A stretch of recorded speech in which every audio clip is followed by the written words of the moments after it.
All right, so we are doing lesson 7 now. Newton's second law. We finally got to it, the second one.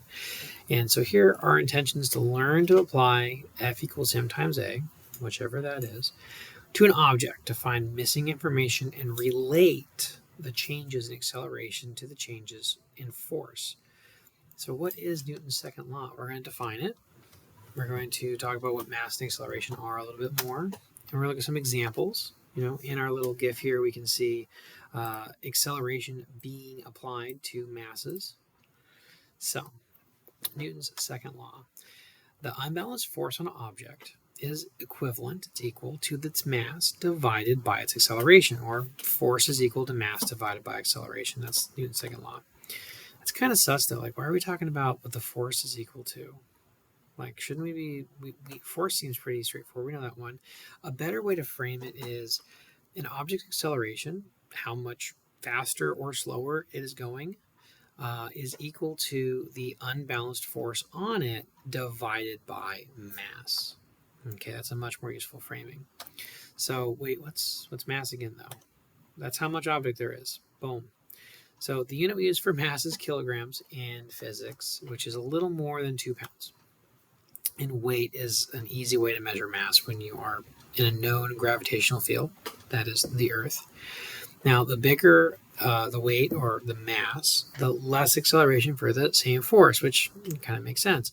If you push Mini-Me here with a force and you push Dr. Evil with a force, Mini-Me will go farther, go faster, because there's less of him to push.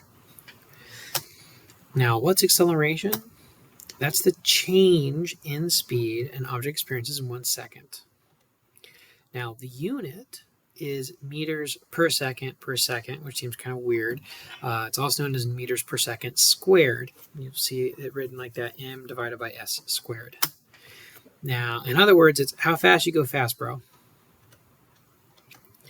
Now, some examples. A car that's going 10 meters a second speeds up, goes faster, and hits 30 meters per second over a 2-second period. So 1,000, 2, 1,000. At the end of those 2 seconds, it's going faster.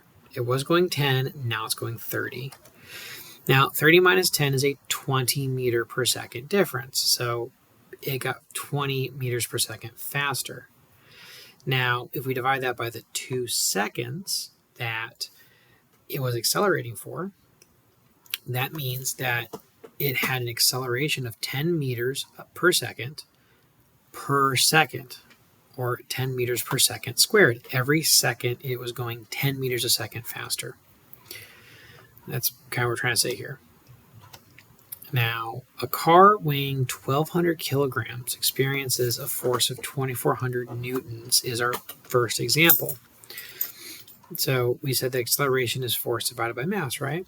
So 2,400 newtons divided by 1,200 kilograms equals 2 meters per second squared of acceleration. In other words, the car experienced 10 meters per second squared of acceleration. Not for 2 seconds here, though. That's an error, but that's how much acceleration is reading, 2 meters per second. The second part's completely wrong. Now, examples using Newton's second law. Now, how does this math make sense? Because there's all these units. We haven't talked about them very much. They're all different. How can we have all these units, these different things? Now, remember, a newton is the force to accelerate a 1 kilogram object to 1 meter per second, meaning that 1 newton really is just an easy way to say 1 kilogram times a meter per second squared, which is a lot of math, okay? So when you divide 2,400 kilograms by 1,200 newtons, you're dividing 2,400 kilograms by 1,200 kilograms times meters per second squared.